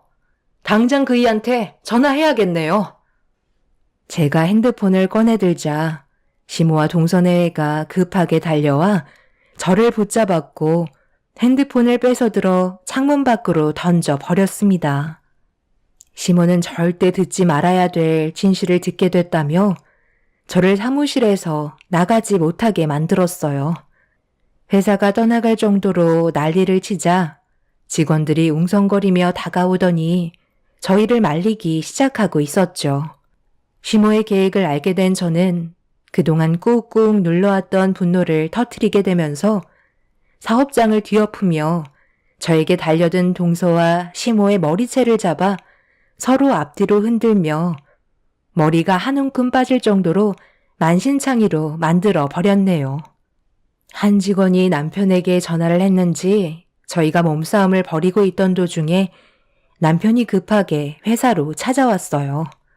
시모는 남편의 얼굴을 보자마자 사색이 되어서는 움찔거리며 뒷걸음질 치길래 제가 남편에게 시모와 동선애가 나눴던 대화들에 대해 진실을 밝히려는 순간 입을 열지 못하게 동서가 제 입을 강타하게 되면서 그대로 쓰러져 입을 틀어막은 채 뒹굴기 시작했어요. 그리고 동서는 저에게 입을 다물라며 쓰러져 있던 저에게 달려들었죠. 남편은 동서를 발로 밀친 뒤 일으켜 세웠는데 말을 하기 힘들 정도로 고통이 몰려와 맨정신인 상태에서 서 있을 수가 없었어요. 그래도 할 말은 해야 할 것 같아 남편에게 힘겹게 제가 들었던 진실들에 대해 전달해 주었죠. 시동생과 남편이 배다른 사이라는 걸 알게 된 순간 얼굴 표정이 무서울 정도로 굳어지고 있었어요. 친엄마가 아니라는 사실도 충격이지만 시동생이 시부의 자식이 아니라는 건 더 큰 충격이었죠. 그동안 남편이 살면서 시동생이 시부의 친자식이 아니라는 걸 들은 적이 없었기 때문에 그에 따른 분노는 하늘을 찔렀습니다. 남편은 시모의 양 어깨를 잡은 뒤 무슨 일을 꾸미는 거냐고 앞뒤로 흔들며 화를 내고 있는데 갑자기 누군가 남편을 뒤돌려 세우더니 얼굴에 주먹을 날렸어요. 그리고 시모는 정체 모를 남자의 뒤로 숨었습니다. 세상을 떠난 시부와 나이대가 비슷해 보였는데 처음 본 남자는 시동생과 많이 닮아 있다는 걸 확인할 수 있었고 저희는 그 모습을 보고 경악을 할 수밖에 없었네요. 시모는 저희를 보며 입을 열었습니다. 너희들이 이렇게 난리를 쳐봤자 아무 소용없다. 어차피 끝난 일이고 너희들은 이미 퇴사 처리가 되었다고. 내가 인연 끊자고 했지? 이제 남남이니 더 이상 상관할 바 아니잖아? 거기에다가 너는 내 친아들도 아닌데 이제 와서 뭐 어쩌게? 너희들이 할 수 있는 건 아무것도 없다. 그동안 속았던 사람들이 멍청한 거지. 살아생전 너희 아빠가 회사에만 정신 팔려서 내가 다른 사람의 애를 임신했다는 걸 몰랐던 건데 누굴 탓하겠니?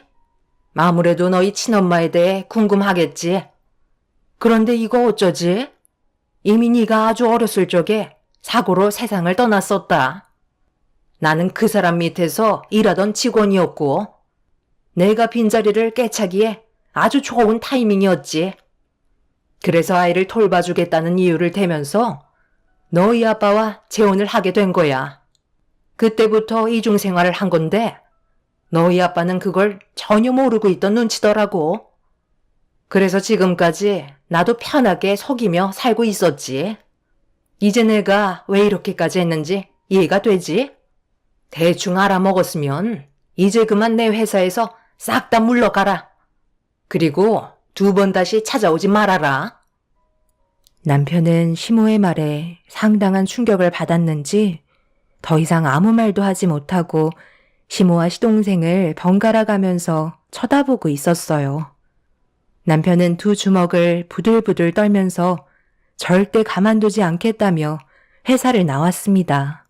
그날 이후 남편은 정말 달라진 모습을 보여주고 있었어요. 두 눈에 엄청난 분노로 가득 차 있었죠. 하루 온종일 전화만 붙잡고 있으면서 무언가를 준비하고 있었습니다. 저는 남편이 부탁하는 것들을 도와주기 시작했고 몇 달이 지나서 저희는 다른 계획을 세우게 되었죠. 남편은 시부에게 그동안 물려받았던 회사 생활에 대한 노하우들과 기술들로 똑같은 회사를 차렸고 한평생 같이 일해왔던 많은 사람들을 남편 쪽으로 되돌리기 위해 엄청난 노력을 기울였어요. 그에 따른 손해도 막대했었죠. 그런데 시모와 동서내외의 이력들이 거래처 사람들과 소속되어 있던 직원들 사이에 입소문이 퍼지게 되면서 저희가 내쫓기게 된 상황에 대해 안타깝게 생각한 많은 사람들이 저희를 도와주겠다고 하나둘 모여들었고 시모의 회사에 있던 직원들도 저희 쪽으로 전부 이전이 되었습니다. 시모는 새로운 직원을 뽑으면 된다고 했지만 한번 금이 가기 시작한 회사는 결국 무너지게 되었고 간판만 달고 있는 빈 껍데기로 남게 되었죠. 시부는 남편에게 회사가 아닌 많은 거래처와 직원들에게 신뢰라는 재산을 남겨주신 거였어요. 저희를 돕겠다고 두 팔 걷어붙인 많은 분들 덕분에 남편은 새 출발을 할 수 있었습니다. 아들, 정말 1억이야? 우리가 함께 살아온 삶을 이런 식으로 끝낼 거냐고. 네가 그렇게 아끼던 동생이 지금 너 때문에 망했는데 어떻게 눈 하나 깜빡 안 하고 연락을 하지 않는 거니? 세상 떠난 너희 아빠는 가족 간의 분열을 원하지 않을 거다. 가족 간의 분열은 당신이 자초한 거 아닌가요? 저는 더 이상 할 말이 없습니다. 이미 모든 걸 다 알아버렸는데 제가 받아줄 이유가 없죠. 당장 나가주세요. 유식한 자식이랑 며느리 데리고 있으신데 뭐가 문제예요? 충분히 일어날 수 있는 조건이 되잖아요. 저희는 절대 받아줄 생각 조금도 없으니까 잘난 가족들 데리고 열심히 살아보세요. 이미 저희 관계는 예전에 끝난 거라고요. 결국 시모는 사정사정하면서 다시 좋은 관계로 돌아가길 원했지만 이미 판은 커져버린 상태였기 때문에 받아줄 마음은 조금도 없었습니다. 그날 이후 시모와 동서내외는 텅텅 비어버린 회사에 겉핥기식으로 배운 걸로 직원들을 새로 뽑아 억지로 운영을 하다가 빚만 떠안고 싹 다 알거지 인생이 되어버렸네요. 시동생은 다시 예전의 상태로 돌아가 인생을 막 살기 시작했고 동서는 그런 시동생과 함께 살고 싶지 않다며 이혼을 하게 되었습니다. 저희한테 몇 번이나 도움을 요청했지만 현재까지 조금도 도와주지 않고 있는 상태입니다. 그리고 시모가 망하게 만든 시부의 회사를 남편이 다시 되찾아 새롭게 리모델링해서 운영을 하고 있습니다. 정말 너무나도 충격적인 일들이 눈앞에 펼쳐지는 바람에 저희가 겪게 된 아픔은 엄청났고 지금도 믿어지지 않고 있습니다. 많은 분들의 도움이 아니었다면 저희는 정말 삶이 힘들어졌을 텐데 남편을 믿고 따라와 주신 많은 분들께 이 자리를 빌려 감사하다는 말을 전해드리고 싶네요. 앞으로 그 사람들과 더 이상 엮이고 싶지 않습니다. 남은 인생 남편과 자식들 보며 행복하게 살길 바랄 뿐이네요. 제 사연 들어주신 분들, 올해도 하시는 일이 무엇이든 좋은 일들만 가득하시길 바랍니다. 감사합니다. 안녕하세요. 저는 현재 41살 된 여자입니다.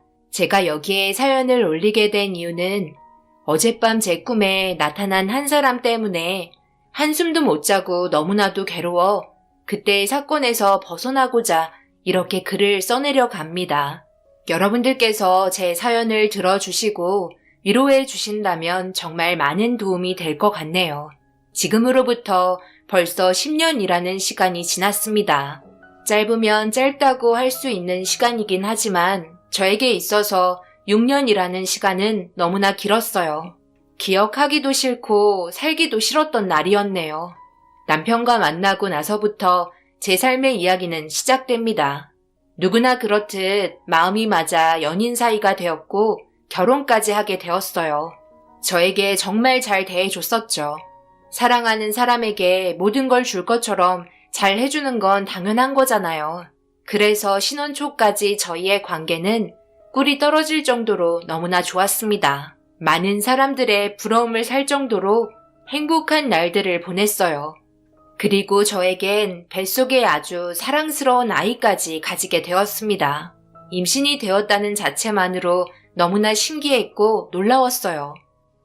당신 어디야? 나 지금 산부인과에서 막 나왔는데 퇴근하는 시간이면 나랑 저녁 먹고 들어갈래? 할 말도 있는데. 할 말? 갑자기 무슨 할 말? 산부인과는 왜 간 거야? 어디 몸이 안 좋아? 오늘 내가 야근할 것 같아서 조금 늦게 될 거야. 아, 그래? 늦을 것 같아? 그럼 기다려야지 어쩌겠어. 그럼 이따가 집에 들어와서 다시 얘기하자. 저녁은 먹고 들어오겠네? 야근이라 회사에서 야식 시킬 것 같아. 나 지금 일단 바쁘니까 일 끝나면 내가 다시 전화할게. 미안해. 남편에게 빨리 임신 소식에 대해 알려주고 싶었지만 일이 너무 바쁜 것 같아 집에 들어오면 알려주기로 했어요. 어쩔 수 없이 집에 들어가는 길에 임신까지 했으니 몸에 좋은 거 먹어야 할 것 같아 간단하게 장보고 집으로 들어갔습니다. 기분 좋은 날 남편이 빨리 오길 기다리며 혼자 밥 먹으면서 기다렸어요. 보통 야근이 저녁 10시면 끝이 나는데 아무리 기다려도 전화도 없고 연락도 받지 않더라고요. 평범한 사무직이기 때문에 전화를 안 받는다는 건 이해할 수 없었습니다. 평소와 조금은 다른 행동을 보이는 것 같아 기분이 좋지 않았어요. 특별한 날인데 남편은 새벽 4시가 돼서야 집에 들어왔습니다. 거실 소파에서 자다가 현관 비밀번호 누르는 소리에 잠에서 깼고 남편은 제가 거실에 있는 모습을 보고 깜짝 놀랐어요. 어디 갔다 온 거야? 지금이 몇 시인 줄 알아? 그리고 전화는 왜 안 받고 연락도 없었어? 야근 끝난 시간이 몇 시인데 이제서야 들어온 거냐고. 지금 나랑 뭐 하자는 건데? 이런 적 한 번도 없었는데 바른 대로 말하는 게 좋을 거야? 아, 그게 내가 안 오고 싶어서 그런 게 아니었어. 부장님이 며칠 뒤면 이혼한다고 힘들어 하시면서 술 한잔 하자고 하길래 어쩔 수 없이 따라 나선 거야. 나도 당신한테 연락하고 싶었지. 그런데 앞에서 눈물 흘리며 힘들어하니까 따로 시간을 뺄 수가 없겠더라고. 화장실에서 통화하려고 해도 화장실까지 따라갔다니까. 진짜 어쩔 수 없는 상황이었어. 미안해. 내가 얼마나 불안했는지 알아? 어제가 무슨 날이었는지 알지도 못하잖아. 나 당신 아이를 가진 날이었다고. 그래서 엄청 기분 좋았는데 이런 전개가 펼쳐질지 정말 몰랐어. 조금 있다가 다시 출근해야 되잖아. 이게 뭐야? 남편은 계속해서 미안하다며 용서를 빌었고 남편과 만난 이후로 한 번도 이런 실수를 한 적이 없어 용서해줬어요. 부장님이 이혼한다고 해서 어쩔 수 없었다는데 사회생활하는데 그 정도는 넘어가기로 했습니다. 저도 선잠을 자서 그런지 많이 피곤했고 곧 출근해야 될 남편 바로 씻고 준비하길래 아침밥상 차려줬어요. 남편은 임신한 거에 대해서 놀라면서도 엄청 좋아해 주었지만 잠 한숨 못 잤는지 많이 피곤해 보였고 힘들어하는 것 같았어요. 집안의 가장으로서 밖에서 일한다는 게 얼마나 힘든지 이해하기 때문에 회사에서 스트레스 받게 하고 싶지 않아 더 이상 아무 말도 하지 않았습니다. 그렇게 아침 먹고 남편은 바로 출근을 했어요. 저는 남편이 일하는 곳으로 이사를 오게 되면서 직장과의 거리가 너무 멀고 교통편도 좋지 않아 회사를 그만두게 되었는데 임신을 하게 되면서 남편이 이참에 집안일에만 집중하라며 아이가 잘 태어날 수 있게 몸 관리 잘 하라고 걱정해주고 나갔어요. 남편에게 처음으로 알려주고 싶어 말한 이후 양가 집안에도 임신 소식을 알렸어요. 아주 경사가 났었고 행복해 하셨습니다. 시어머니는 주말 보내면 밥이나 같이 먹자며 호출을 하셨고 저희 부모님도 시댁과 볼 일이 끝나고 얼굴 보고 싶다며 시간을 만들어 달라고 하셨어요. 주말이 되고 시댁에 찾아뵙고 인사를 드렸습니다. 결혼하자마자 아이 가졌으면 좋겠다며 엄청 기다리고 계셨는데 임신 소식이 얼마나 반가우셨겠어요. 요즘 다이어트 하는 여자가 많아서 임신이 하도 안 된다길래 우리 새아가도 삐쩍 말라가지고 걱정 많이 했는데 갑작스럽게 임신 소식을 알려주니 내가 너무 고맙고 앞으로 더 잘해야겠다는 생각이 드네. 먹고 싶은 거 있으면 다 사줄 테니까 말만 해라. 우리 집안에 들어오고 나서부터 좋은 일만 생기니 나도 얼마나 기분이 좋은지 몰라. 아들이건 딸이건 상관없으니까 몸 건강히 출산만 잘해다오. 조만간 시엠이랑 시간 내서 산부인과에 같이 한번 들리자꾸나. 초음파 사진이 너무 보고 싶다. 어머님은 아들에 대한 집착도 없으셨고 아이만 무사히 출산해주길 바라셨습니다. 어머님의 착한 마음씨가 너무 좋았어요. 그렇게 거의 매주에 한 번씩은 어머님과 시간을 보내며 초음파 사진도 같이 보면서 점점 배가 불러오는 모습을 같이 봤습니다. 다행히 입덧도 전혀 없었어요. 하루하루가 행복했고 남부러울 것 없는 시집생활에 대만족을 하고 있었습니다. 시간은 멈추지 않고 계속 흘러가면서 배가 산만해졌고 진통이 찾아오기 시작했어요. 그리고 드디어 출산의 고통을 겪으며 잘생긴 아들을 출산하게 되었습니다. 어머님은 아들, 딸 상관없다고 하셨지만 마음만큼은 그게 아니었는지 초음파 사진을 보며 성별 힌트를 주었을 때 아들이라는 힌트에 엄청 좋아하셨는데 우렁찬 아이의 울음소리를 들으시더니 눈물을 흘리셨고 그토록 보고 싶어 했던 손자 얼굴을 보면서 너무 기분 좋아하셨어요. 남편도 제 옆에서 많은 힘이 되어줬고 저희 부모님 또한 자주 찾아뵙지 못했지만 출산할 때는 양가 집안 모두 모여 한자리에서 축하받을 수 있어 너무 좋았습니다. 산후조리원에서 몸조리 받으며 충분한 휴식을 취했고 몸이 회복이 되고 집으로 돌아오자마자 어머님은 짐까지 싸서 저희 집으로 오셨어요. 아이 키우는 부분에서 많은 것들을 신경 써주시고 도와주셨습니다. 어머님이 지극정성으로 아이를 돌봐주니 마음이 너무 편했고 아이 또한 건강하게 잘 자라줬어요. 태어나자마자 처음으로 맞게 된 예방접종에 눈물을 흘리며 우는 모습을 보니 세상이 안 좋아 아이에게 아픔을 줄 수밖에 없는 이런 세상이 싫었어요. 그래도 아이를 보호해주기 위해 아픔을 감수해야 했고 그런 모습을 지켜보면서 눈물이 흐르고 말았습니다. 그때부터 부모의 마음을 어느 정도 알게 되었던 것 같아요. 하루라도 아이와 떨어지는 건 상상해 본 적 없었고 항상 건강하게만 자라주기를 바랐습니다. 그런데 제가 아이와 시간을 많이 보내면서 남편 행동 또한 조금씩 달라졌어요. 처음에는 아이도 그렇고 저에게도 많은 관심을 주고 육아도 정말 많이 도와줬는데 어머님이 저희 집에 잠시 머물러 계시면서 남편이 집에 들어오는 시간이 점점 늦어졌습니다.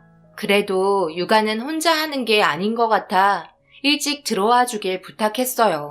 하지만 남편은 아이를 출산한 직후부터 거의 매일을 야근하다시피 했고 직원 한 명이 그만두면서 그 자리를 자기가 메꾸게 되었다며 새벽까지 근무를 하기 시작했어요. 연장 수당도 크지 않아 월급에 티도 안 나는데 이렇게 생활하는 건 아닌 것 같았어요. 그래서 남편과 진지하게 대화했습니다. 그런데 대화를 하던 도중 이상한 점을 발견하게 되었어요.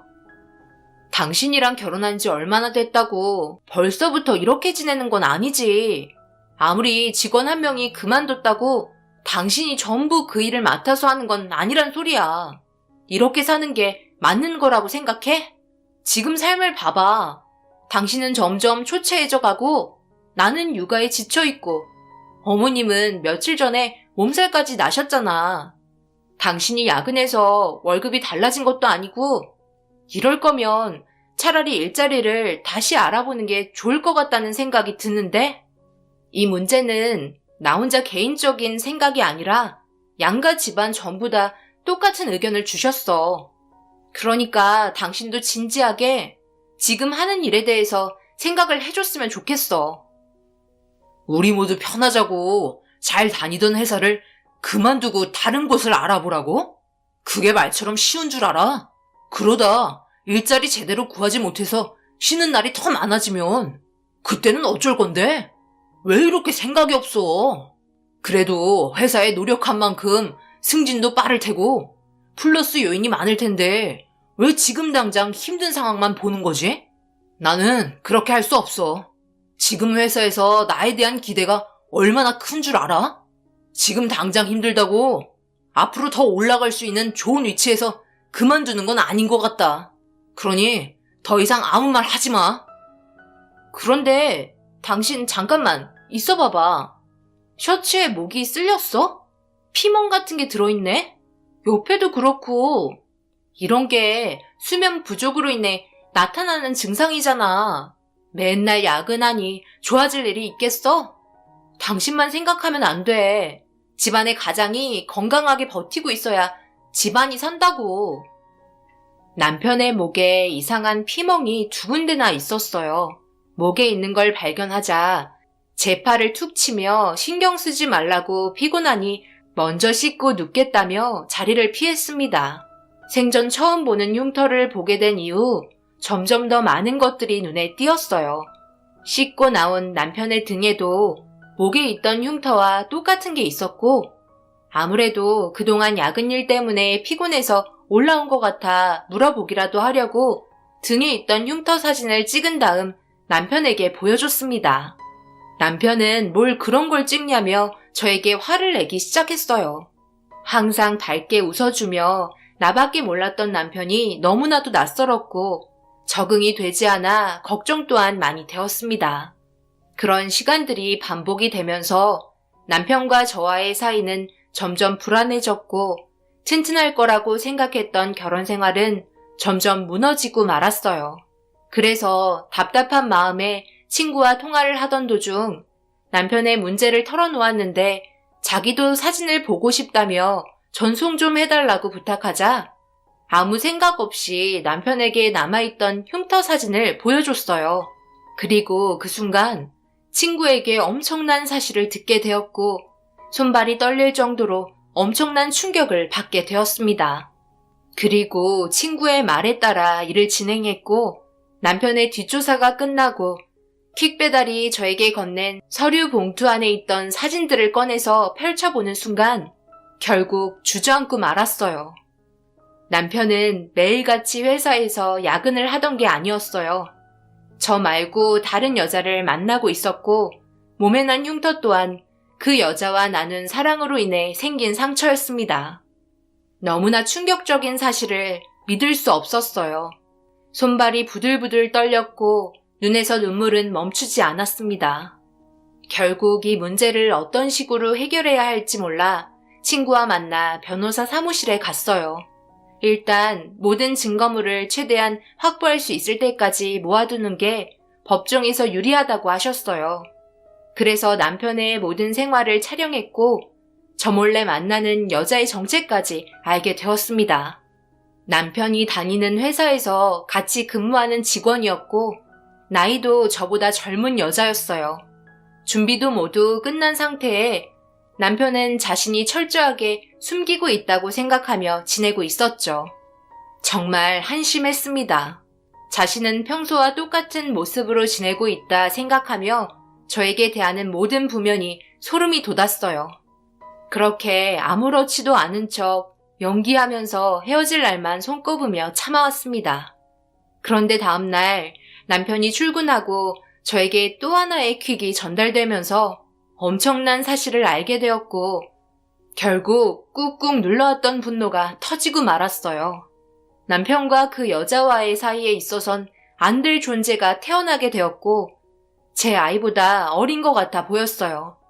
넘지 말아야 될 선을 한참 넘게 된 사진 속의 남편과 그 여자는 저와 처음 결혼했을 때처럼 서로 사랑스러운 눈빛을 주고받고 있었습니다. 결국 남편이 새벽에 집에 들어오고 나서 난리가 나게 되었어요. 아직까지 안 자고 있었어? 나 기다리지 말고 일찍 자라고 하니까. 그러니까 피곤하지. 아이 보는 것도 힘들어하면서. 걱정하는 척 하지 마, 더러운 놈. 이거나 봐봐. 당신이 그동안 어떤 행동을 하며 다녔는지 내가 다 알고 있으니까.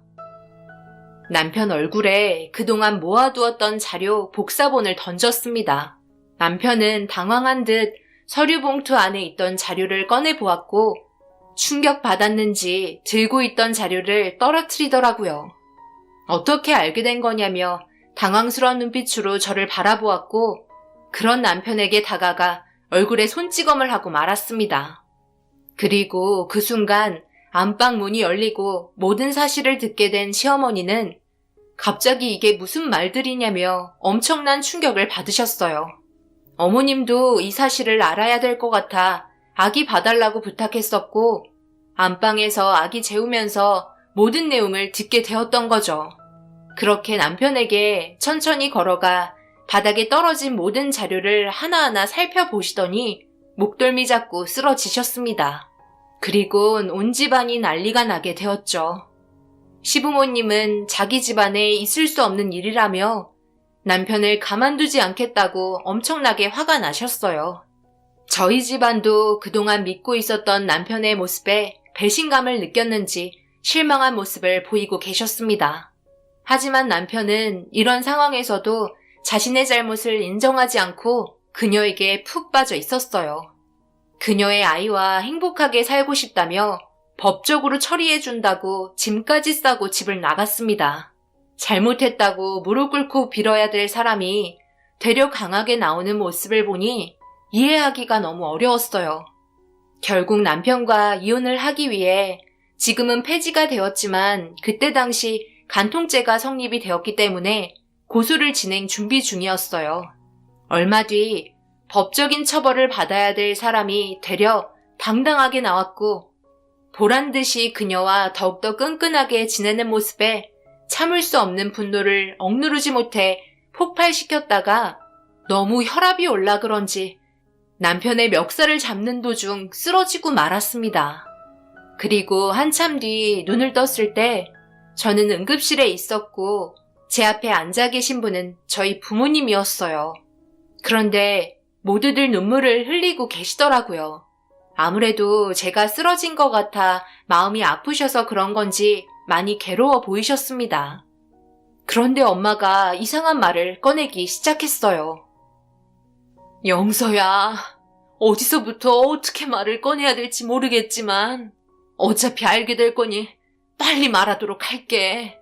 엄마도 지금 너무 힘들구나. 지서방이 글쎄 교통사고를 당해서 세상을 떠났다는 말을 전해 들었어. 그런데 그 안에 그 여자와 우리 손자 성준이도 있었던 것 같아. 지서방이 나한테 전화가 와서는 네가 쓰러졌다고 자기는 떠날 거라며 우리 손자까지 데려간다고 말하고 끊더라고. 그래서 급하게 119에 신고한 다음 너희 집으로 향했는데 너는 쓰러져 있었고 손자는 집에 없었단다. 아무래도 아이까지 자기들이 데려가서 키우려고 한 것 같았어. 그래도 자기 자식이라서 그런지 애정이 갔었나 봐. 하지만 그렇게 하지 말았어야 했어. 지서방의 결정이 되돌릴 수 없는 결과를 가져왔고 차량이 교통사고 나면서 전복이 되었는데 차가 뼈대만 남아 다 타버렸대. 그 안에 모두 다 타고 있었던 것 같아. 이를 어쩌니? 용서야, 정신 차려라. 저기요. 우리 애가 쓰러졌어요. 도와주세요. 엄마의 말을 듣고 있다가 제 아이까지 세상을 떠났다는 충격적인 말에 그 자리에서 실신을 하게 되었고 얼마 뒤 다시 눈을 떴을 때 엄마가 한 말이 전부 꿈이고 거짓말이길 바랬습니다. 믿고 싶지 않았어요. 다시 그때로 돌아가고 싶었습니다. 현장에서 발견된 건 제 아이의 신발 한 짝뿐이었고 모두 다 형체를 알아볼 수 없을 정도로 심각한 상태로 떠나고 말았어요. 불과 몇 시간만 해도 저를 보며 밝게 웃어줬던 제 아이와 작별을 하게 됐다는 게 너무 믿기 힘들었고 더 이상 살고 싶지 않았어요. 살아야 될 이유가 없었습니다. 남편은 저에게 상처만 남기고 떠난 것도 모자라 아이까지 데려갔다는 거에 너무 원망스러웠어요. 장례를 진행하면서도 믿기지 않아 몇 번이나 실신을 했고 그렇게 의미 없는 삶을 살아가기 시작했어요. 하루하루가 저에겐 곤욕이었고 잠을 잘 수가 없었습니다. 눈만 감으면 제 아이가 꿈에 나와 저를 불렀어요. 얼마나 아팠을지 생각하면 가슴이 미어져 왔습니다. 제정신이 아닌 상태로 살다 보니 1년이 지나고 3년이 지나고 6년이 지나 버렸어요. 이 정도 지났으면 어느 정도 현실을 인정하고 살아갈 수 있을 거라고 생각했지만 그렇지 않았습니다. 그때나 지금이나 제가 느끼는 고통은 똑같았고 머릿속에서 떠오르는 순간 눈물은 멈출 수가 없었어요. 엄마는 매일 저희 집에 찾아오셨고 더 이상 자기 딸이 아픈 모습을 보고 싶지 않았는지 저를 보며 눈물을 흘리시더니 애원하기 시작했어요. 이제 그만 잊자. 잊어버리고 새 삶을 시작하는 거야. 벌써 6년이라는 시간이 흘렀잖니. 언제까지 이렇게 살 거야? 산 사람은 살아야 할 거 아니니. 엄마도 부모인 입장에서 자식이 이런 모습으로 있는 게 얼마나 가슴 아픈지 아니? 이제 그만 놓아주고 다른 곳으로 이사 가자. 좋은 기억 남아있지 않는 곳에 머물러 살다 보면 너까지 문제될 것 같아 엄마는 하루하루가 불안하기만 하다. 이렇게 부탁할 테니 제발 다른 곳으로 이사하자. 엄마가 도와줄게. 엄마, 그렇게 할 수가 없어요. 금방이라도 내 아이가 들어올 것만 같아요. 저 방문만 보면 우리 아이가 누워있을 것 같고 기저귀 갈아달라고 칭얼거릴 것 같아요. 아직까지도 제 머릿속의 기억은 너무나도 생생한데 온 집안에 우리 아이 물건이 그대로 있는데 어떻게 이사를 갈 수 있겠어요? 저는 그때로 멈춰있단 말이에요. 분명 돌아올 수 있을 거예요. 너무나 보고 싶고 사는 게 괴로워요. 오열하는 저를 엄마는 꽉 끌어안아 주셨습니다. 차라리 이럴 거면 아이들 있는 곳에 잠시 가보는 건 어떻겠냐고 조언해 주셨어요. 정 힘들면 입양이라도 하라고 권해 주셨습니다. 하지만 세상 떠난 우리 아이를 대신해 줄 아이는 없었기 때문에 엄마의 조언을 받아들이지 않았어요. 만약 그렇게 한다면 저는 그 아이의 본래 모습을 원하지 않고 먼저 떠난 우리 아이가 되길 바랄 것 같아서 그게 무서웠어요. 그렇게 하루하루 힘들게 살아가고 있는데 너무 답답한 마음에 주변 공원을 걷고 있었습니다. 밝게 웃어주면서 부모를 졸졸 따라다니는 아이들의 뛰는 모습을 보니 세상 떠난 우리 아이가 6년이 지난 시점의 모습을 상상했고 괜스레 웃음이 나왔어요. 한창 뛰어놀 것 같은 모습이 제 눈앞에 그려지니 저도 모르게 미소가 띄어지는데 엄마가 저에게 조언해준 말이 다시 생각이 났고 그때부터 저는 우리 아이에게 주지 못했던 사랑을 고아원 아이들에게 계속해서 주고 있었습니다. 그렇게 살아가다 보니 점점 저도 정신을 회복하게 되었어요. 제가 걱정했던 거와 다르게 아이들에게 진심을 다해 사랑을 주고 있었고 저를 따르는 아이들을 보니 너무나 행복했었습니다. 몇 달이 지나고 예전만큼은 아니지만 활기찬 모습에 부모님 또한 걱정을 어느 정도 덜은 것 같았는지 다시 한번 조심스럽게 이사를 권했고 저도 과거에 더 이상 얽매이지 말고 살아야 할 것 같아 이사하겠다며 결정짓게 되었어요. 하루라도 빨리 이사를 하는 게 좋을 것 같아 물건을 정리하고 있는데 남편이 세상을 떠나고 한 번도 들어간 적 없었던 서재가 눈에 들어와 천천히 문을 열고 들어갔습니다. 6년 동안 한 번도 들어오지 않아서 먼지도 많이 쌓여 있었어요. 어디부터 정리를 해야 할지 몰라 일단 서재에 있는 짐들을 전부 거실로 빼기 시작했습니다. 그런데 남편이 쓰던 책상 밑에 꽤 큰 상자가 하나 있었고 그 상자를 뜯어보니 안에 들어있던 물건은 다름 아닌 우리 아이 물건들이었어요. 전부 다 새 물건이었고 한가득 꽉꽉 눌려져 들어있었습니다. 왜 여기에 있는지 몰라 겉표지를 다시 확인해 봤는데 남편 이름은 적혀있지 않고 처음 본 주소가 적혀 있더라고요. 그래서 그 주소를 핸드폰으로 검색해보니 고아원으로 주소가 적혀 있었습니다. 왜 고아원의 주소가 적혀 있는지 몰라 전화번호를 검색한 다음 통화를 시도했고 남편 이름으로 보낸 물건들이 있는지 알아보았어요. 그런데 제가 모르는 지역에 있던 고아원에서 들려준 충격적 소식에 급하게 택시 타고 고아원으로 향했습니다. 도착하자마자 원장님을 만났고 충격적인 말들을 듣게 되었어요.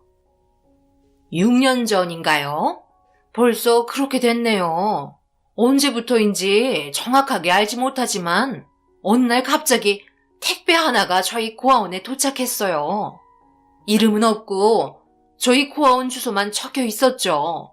그래서 상자 안에 있던 내용물을 확인해보니 어린아이의 옷들이 가득했어요. 필요한 용품들까지 전부 다 있었죠. 그런데 그때부터 계속해서 택배가 오더라고요. 상자 사이즈도 점점 커지고요. 어떤 상황인지 몰라 건들지 않고 그대로 보관하고 있었어요. 나중에 저희에게 책임을 물을 수도 있을 것 같아서 찝찝한 마음에 구석에 쌓아두었었죠. 그러다가 얼마 전부터 비슷한 사이즈를 입을 수 있는 아이들에게 입혔어요. 그만큼 세월이 흘렀는데도 찾아오지 않는 거 보면 기부라고 생각했으니까요. 그런데 이렇게 연락을 주시니 저희는 너무나 놀랐죠. 무슨 이유 때문인진 몰라도 남편은 이곳에 지속적으로 물건을 보냈었고 집에 있던 물건도 고아원에 보내려고 한 것 같았습니다. 하지만 사고로 세상을 떠났던 거였죠. 그렇게 저는 집에 돌아와 남편이 한 행동에 대해서 풀지 못한 채 상자를 다시 포장해 고아원에 보내려고 하는데 제 아이의 얼굴이 기억이 나지 않더라고요.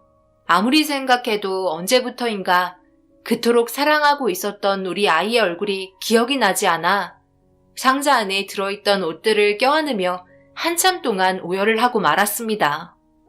그렇게 한참 동안 눈물을 흘리고 나니 어느 정도 진정이 됐는지 다시 정신을 차렸어요. 그리고 다음날 택배로 보내는 것보다 직접 주는 게 아무래도 좋을 것 같아 아이들과 시간도 보낼 겸 다시 고아원을 찾았어요. 선물도 이것저것 많이 준비해서 들뜬 마음으로 방문했습니다. 저를 보며 밝게 웃어주는 아이들의 모습에 금세 행복해졌고 아이들과 이런저런 대화를 하며 시간을 보내고 있는데 같은 무리에 어울리지 못하는 아이 한 명이 있더라고요. 멀찌감치 떨어져서 제가 앉아있는 곳을 바라보고만 있었습니다. 저와 눈이 마주치자 부끄러웠는지 금세 도망갔고 처음 느껴본 모습에 인상 깊어 그 아이에게 천천히 다가갔어요. 상당히 부끄러움이 많더라고요. 그래서 조심스럽게 말을 붙였습니다. 그 아이의 손을 잡으며 눈높이를 맞춰 앉은 다음 천천히 대화를 이어나갔고 조금씩 마음을 열어주는 모습에 저 또한 기분이 좋아져 제가 가지고 있던 사진 한 장을 보여줬어요. 우리 아들 어렸을 적 사진이라며 친근하게 다가갔습니다. 사진을 바라보고 있던 아이는 신기한 듯 사진을 구경했고 저를 보며 밝게 웃으면서 자기와 똑같은 위치에 점이 있다며 갑자기 신발을 벗더니 양말까지 벗고 발등에 점을 보여줬어요. 사진 속에 우리 아들도 발등에 점이 있었거든요. 이런 경우는 저도 처음이라 신기하게 바라보고 있었죠. 그런데 그 순간 밝게 웃고 있던 아이의 목에도 세상을 떠난 제 아들과 똑같은 위치에 점이 2개가 있었습니다. 너무나 놀라 정색하며 이리저리 몸을 살피기 시작했고 아이는 당황했는지 갑자기 눈물을 흘리며 저를 뿌리치고 원장님이 있는 곳으로 도망쳤어요. 원장님도 갑작스런 제 모습에 많이 놀란 듯 보였습니다. 도망친 아이와 믿을 수 없을 정도로 점의 위치가 똑같아 급하게 원장님께 달려갔고 원장님은 아이를 자기 몸 뒤로 숨기면서 뭐 하는 거냐고 경계했어요. 저 아이 여기 언제부터 있었던 거예요? 저에게 알려주세요. 아주 중요한 문제라고요. 저 아이한테 있는 점이 세상 떠난 우리 아이와 점이 일치해요. 그러니 언제부터 여기 있었는지 알려주실 수 있어요? 부탁드릴게요. 너무 중요해서 그래요. 도윤이는 여기 온 지 6년 정도 되었죠. 어느 날 밤에 너무 크게 우는 소리가 들려 밖으로 나와봤는데 문 앞에 누군가 아이를 놓고 갔더라고요. 아무런 정보도 없이 그냥 놓고만 가셔서 그때부터 저희가 돌봐주고 있었는데요. 무슨 문제라도 있는 거예요? 저는 원장님의 말에 그 자리에서 털썩 주저앉았고 마지막으로 부탁드릴 게 있다며 오른쪽 어깨에 꽤 큰 점 하나가 있는지 확인만 해달라고 요청했어요. 원장님은 다음부터 이러면 곤란하다며 한 번만 확인해 준다고 그 아이의 어깨에 점이 있는지 확인했습니다. 그리고 충격적이게도 그 아이의 오른쪽 어깨에 점이 있었고 원장님도 너무 놀라 입을 다물지 못했어요. 결국 유전자 검사를 통해 친자 확인을 진행했고 어느 정도의 시간이 지나고 검사 결과를 받아볼 수 있었습니다. 고아원에 찾아가 원장님과 서류 안에 있는 유전자 검사 일치 용지를 같이 확인한 결과 그 아이는 6년 전 세상을 떠난 줄 알았던 제 아이였어요. 10달 동안 제 뱃속에서 태어난 그토록 보고 싶었던 제 아이였습니다. 저는 하늘에 감사하다며 오열을 했고 원장님도 덩달아 눈물을 흘리셨어요. 남편은 아무래도 자신이 저지른 죄 때문에 처벌받기가 두려워 협박을 하려고 꾸민 일 같았습니다. 그래서 저에게 발각이 되자마자 간통으로 고소한다고 했을 때부터 그 여자와 계획하고 벌인 일들이었어요. 아이를 빌미로 간통죄를 물으려는 생각이었죠. 아마 저한테 발각되기 전부터 고아원에 지속적으로 물건을 보내며 계획을 한 것 같았고 그래서 제가 쓰러졌을 때 그때를 기회 삼아 움직였었고 아이를 고아원에 맡기고 돌아오던 도중 교통사고가 난 것 같았습니다. 그리고 그때 현장에서 죽은 아이는 남편과 상간녀 사이에 태어난 아이였던 거였어요. 남편이 이혼 전에 가진 아이였기 때문에 아이는 출생신고도 안 되어 있었고 그렇게 형체도 알아볼 수 없이 끔찍한 사고로 죽은 아이를 제 아이로 판단하고 사건을 종결시킨 거였죠. 우리 아이가 무사해서 너무 다행이었어요. 그리고 이 사실을 저희 부모님께 알렸고 전혀 알지 못했던 결과에 급하게 고아원으로 오셨습니다. 엄마는 아이의 유전자 검사 결과를 보고 경악했고 아이를 꽉 끌어안으며 눈물을 흘리셨어요. 모든 건 하늘이 도와줬다며 살아있어서 정말 다행이라고 기쁨의 눈물을 흘리셨어요. 그렇게 저희는 현재 6년 동안 떨어진 우리 아이와 함께 잘 지내고 있습니다. 지금 나이는 10살이나 됐어요. 아무래도 떨어져 지낸 지 오랜 시간이 흐른 상태라 제가 엄마인데도 어색해하고 있습니다. 기다리다 보면 다시 좋아지겠죠. 원장님은 조급하게 생각하지 말라고 조언해 주셨어요. 그래서 자연스럽게 다가올 때까지 기다려주고 있습니다. 시댁에는 우리 아이가 살아있다는 말을 하지 않았어요. 남편이 세상을 떠나고 더 이상 시댁과 연락을 하고 지내지 않았거든요. 굳이 연락할 필요는 없다고 생각해요. 아이에게 좋은 기억만 남겨주고 싶지 쓸데없는 말이 들어가는 걸 원치 않거든요. 지금 현재 제 옆에 잘 지내고 있지만 아직까지 그때의 기억이 너무나 충격적이었는지 쉽게 지워지지가 않아요. 그때의 일들이 가끔 꿈에 나오기도 합니다. 그래서 여기에 사연을 신청했고 여러분들께 위로의 말과 힘이 되는 응원의 한마디 듣게 된다면 도움이 좀 될 것 같아 제가 겪었던 일들을 다 털어놨습니다. 앞으로 행복한 꿈만 꿨으면 좋겠어요. 감사합니다.